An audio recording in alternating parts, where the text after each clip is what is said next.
What a difference a session of cricket makes. What a difference 24 hours makes. 24 hours back, Hardik Pandya did not have a 5-wicket haul in any form of international cricket. He had just one in first-class cricket. He averaged 1 wicket a game going into this test. And 24 hours back, India didn't lose a single wicket in the middle session of this Trent Bridge test. Here we are, tea time on day 2, and England have been bowled out. 46 without loss going into the second session, and then 115 runs, 10 wickets, half of those to the ball of Hardik Pandya in just 6 overs. 5 for 28, a career best, going off with the ball being shown to the crowd. Joss Buttler's quickfire 39 means that the deficit is 168. It could have been a whole lot more.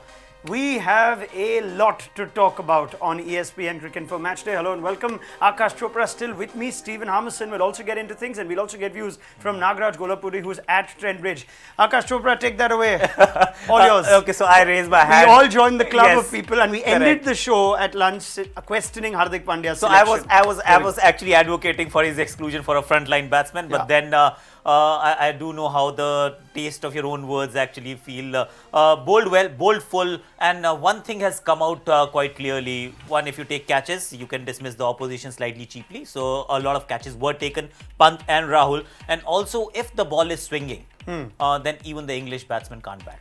Because we saw what happened at Lord's. Yes. There was a lot of criticism about the Indian batsman, lack of preparation and all of that. And it was quite correct. But then the ball was seaming a little bit today in this afternoon session, and the English batting capitulated. While you, me and a lot of Indian cricket followers did comment on Hardik Pandya and his current value to this team, we must credit Stephen Harmison, who did say at that point that I like this kid, we need to keep him going. At some point things will work. I don't know if he thought it'll happen this quickly. Steve Harmison, thoughts on an extraordinary session of cricket?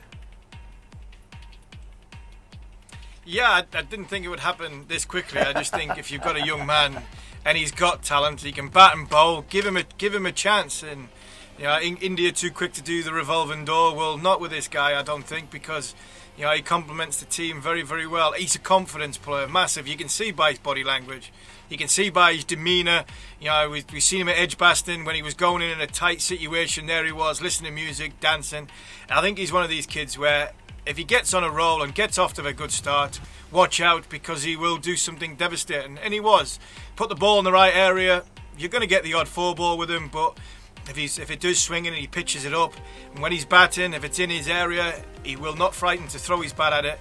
He just seems as though he's a massive confidence player, and fair play to him. He did brilliantly. And another young man who hasn't been mentioned, who probably won't get the highlights, and he has been criticised, or was criticised leading into his selection. But young Pant, Rishi Pant, the keeper, what an innings he's had. 5 catches on debut. I thought his handling was very, very good. Yeah, and point noted, Steve Armisen, first Asian wicketkeeper to get 5 in an innings on debut. Now, Steve talks about the confidence player that Hardik Pandya is. Nagaraj Golapuri, Deputy Editor, ESPN Cricinfo, waiting outside Trent Bridge, watching all of this. We all know about Hardik Pandya, Nagaraj. He's that character that the press also like to interact with. The way he's gone about this session, the fact, all that was said about him, not just in fractions of the media, but by Michael Holding, who wasn't, it wasn't an unfair comment to say his value currently to the team can be questioned. I'm sure even the press box would have had a few laughs and a few smiles and smirks as they saw Hardik Pandya run through it. Thoughts on that spell? Yeah, I mean it was a classic spell of seam bowling and swing actually from Hardik. 5 overs, 5 wickets. The best thing that he did was if you noticed his body language, he was very calm, he was nonchalant, but he had worked hard towards this. And the man people wouldn't have seen on TV who needs to be given credit is Ishant Sharma. I saw it from the press box that he was coaxing him, he was asking him to focus on the lengths, and the lengths that Hardik bowled today are classic, really good. Maintained one area, just the same line, and the batsman committed the errors. And as Akash said, the slip fielders took the catches. As far as Holding, I mean, it's funny that I was sitting with Holding when Hardik was destroying England in that brief spell of his, in that first spell of his. And Holding said that he didn't need to eat words. I mean, we know where Holding was coming from. He was just saying that Hardik needs to have more control and consistency, and that's exactly what Hardik displayed today. And what Holding said was, these are moving conditions, and Hardik made use of them. We will play out that bite again for you, because Nagaraj is absolutely right. Michael Holding rarely will give you something that won't be true to himself or his own words. But we've got that bite ready for us. You might have seen it on social media as well. Just before the test match, when asked about Michael Holding holds his place, whether Hardik Pandya holds his place as an all-rounder to this Indian test team, this is what the great West Indian fast bowler had to say. They're playing Hardik Pandya as an all-rounder to help out with the bowling. When he bowls, he isn't as effective as he should be. I don't think he does a lot with the ball. That is number one. He's not consistent. He doesn't have the control to put batsmen under pressure constantly. He will bowl a couple good deliveries, yes, but you need to have the control to put batsmen under pressure consistently, and he doesn't have that.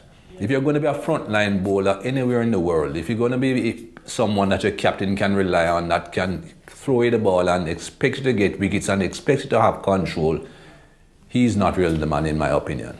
There must be someone that can bat better if they want a batsman. There must be someone who can bowl better if they want a bowler. But it seems as if they're trying to fill 2 spots with one person.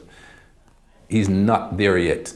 I'm not going to tell anyone that he won't get there, because he's a young man, but he's not there yet. I heard mentioned when I was working in South Africa, he's the next Kapil Dev. I ain't going to tell anybody he's not going to be the next Kapil Dev, but he's nowhere near there yet. And they need to find someone who can contribute a lot more to this team right now. It'll be wonderful to speak to Michael Holding again, because none of those points are actually out of context. They seem to hold it, looking at Pandya's performances not just in the first 2 tests but in South Africa too. But it does look like an investment is returning, because the other question we had, Nagaraj, I go back to you, on Hardik Pandya was that he's a better batsman than he is a bowler. This could be one of those watershed moments for Pandya, the confidence player that he is. And I'd also like to get you to talk a little bit about the first ball that he bowls, the fact that he got Joe Root's wicket and all the drama around the replays and whether the catch was clean. It might have just set him up, tail up, going into that spell. Yes, clearly. I mean, he knew that he didn't need to prove the doubters wrong as much as he needed to prove to himself that he's capable of being that 4th seamer, something that he was not doing in the first 2 matches. I mean, he was people would point out that at Lord's he was the highest wicket taker in the second innings, but as we know that England's innings, but England actually, most of the wickets, or the last 2 wickets that he got, I wouldn't say that he got them as much as England gave them away. So yeah, I mean, he had to prove himself to himself that he can do this job, and the conditions were favourable. That's the main thing. The conditions were favourable. The ball was still of pretty new, but he had the responsibility. He was coming at the back of the good work that Ishant and Bumrah had done, and Shami also, in the second session. So he had to take that forward, and he did it really admirably. All right, many thanks, Nagaraj Golapuri. Continue to get your thoughts as this test goes on. Let's keep the conversation going forward with Akash and Stephen. That moment to get the wicket of your first ball, that to Joe Root, would have been key to just get Pandya's tail up. Absolutely, because it was also, I think, a stroke of fate, because Ravichandran Ashwin was off the field for way too long. And therefore, Virat Kohli was forced, his hand was forced that you go to Pandya first, come what may. You can't really look at Ravichandran Ashwin because he was nursing an injury, not enough time on the field. Went to Pandya, first ball. Imagine, okay, just picture this. That was a catch. Soft signal was out. If the soft signal was not out, there was no conclusive evidence to actually overturn the on-field umpire's decision, and it could have stayed not out. Joe Root would still have been there, and things would have looked quite different. But then, credit to Hardik Pandya, the way he bowled the first ball. I don't think it was a crackerjack for wicket-taking delivery. Good first it ball. was a decent first ball. Lucky to get the outside edge. Catch taken, a soft signal given out. After that, he bowled superbly, perhaps a lot better than Mohammad Shami, if I were to say that. Out for you, though? Out, All that you 100%. said. Fine. Let's same 100%. question to Steve Harmison, because this has divided opinion. Most voices in the commentary box seem to suggest that yes, that seemed like a clean catch. But Stephen, your thoughts on the Joe Root wicket? Yeah, out for me, definitely. I think he got his fingers underneath the ball. It's one of them ones where, yeah, it looks worse than it does. I just thought he got his fingers underneath the ball, and it was a good clean catch. Joe Root was upset. I think once Joe Root gets into the pavilion, sits down, I think he'll know that deep down, because Joe's field had slipped before.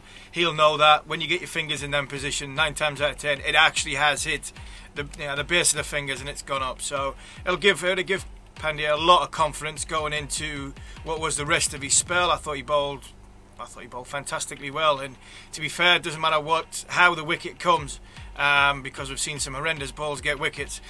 He got the wicket, he got his tail up, and his team were all over India in that middle period, and it never really, it actually took for me, it took some poor captaincy to let England get anywhere near, what is it, 160? That 160 lead. India should have bowled England out for 190 lead. I thought that was really poor captaincy by Virat Kohli to let Josh Buttler face as many balls as he could. All right, coming to that, but just before we go to that point, Stephen, I'll stick with you. What Nagaraj mentioned, Ishant Sharma having a chat. We don't associate Ishant Sharma as the natural bowling captain, so to speak, senior bowler, but he's clearly the senior bowler. We spoke about he's gone through 80 tests, and that surprised a few people that he's gone through so many test matches. That's a massive career without having necessarily the same impact or that you would have hoped. This is a different Ishant Sharma. He started it off after lunch with, again, a great wicket of Alistair Cook. We were talking with the two of you that you would have liked to see more of Ishant Sharma. But tell me now, the difference that you see from Ishant, you would have seen him over years, and perhaps what could be the improvement, and the fact that there is a senior bowler now who can actually groom someone like Hardik Pandya. Yeah, it's when you've got senior bowlers, it's not just their job to stand up and be counted when they've got the ball in their hand, disappear down to fine leg, and wait till it's my turn again. They've got to be integrating young players. They've got so much experience. Broad and Anderson, when they're talking to other bowlers, the likes of Chris Woke, Sam Curran, it's their job to help them kids come through. It's their job to understand the situation that they're in with the batsmen, who the batsmen are, what areas you're looking to bowl, what fields you're looking to go at. They've seen all these signs before. So the thing I've seen with Ishant is more consistent. He understands what he's trying to do. He knows he can just bowl the in-swinger, so he just bowls it. He doesn't try and bowl anything else by trying to bowl away swingers. He doesn't bowl too many bounces as much now. I thought he started brilliantly.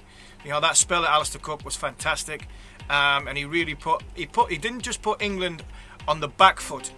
He gave his team confidence to go forward, that the ball is swinging and we are going to go hard at England, and he did that. He led from the front really well. And not only do you need your senior bowler to help younger players, you need them to stand up when it's in your favour to be counted. And I thought Ishant did that really well in that middle session. It's not something we associate always with Ishant Sharma to be the communicative bowling leader like say Zaheer Khan or somebody was, but you believe that sometime in England has also helped him. 100%, because I would always see Ishant Sharma as someone who would come and hit the deck hard. This is the first time in his 10, 12-year-long career where I've seen him swing the ball. And it started with the test match in Afghanistan. We had a short mid-wicket, a short square leg, and the ball was pitching a lot fuller, coming out from his hand appropriately in a way that the ball was actually swinging, not seeming, but swinging. And that's what he's doing here as well. So time spent in England has, of course, made him a better bowler. He also led Delhi in the Ranji Trophy, and the feedback that I got from there, that he was actually doing a very fine job. And you know, there are two things, bowling well and taking wickets, and Stephen will actually tell you more about that. They're two different things.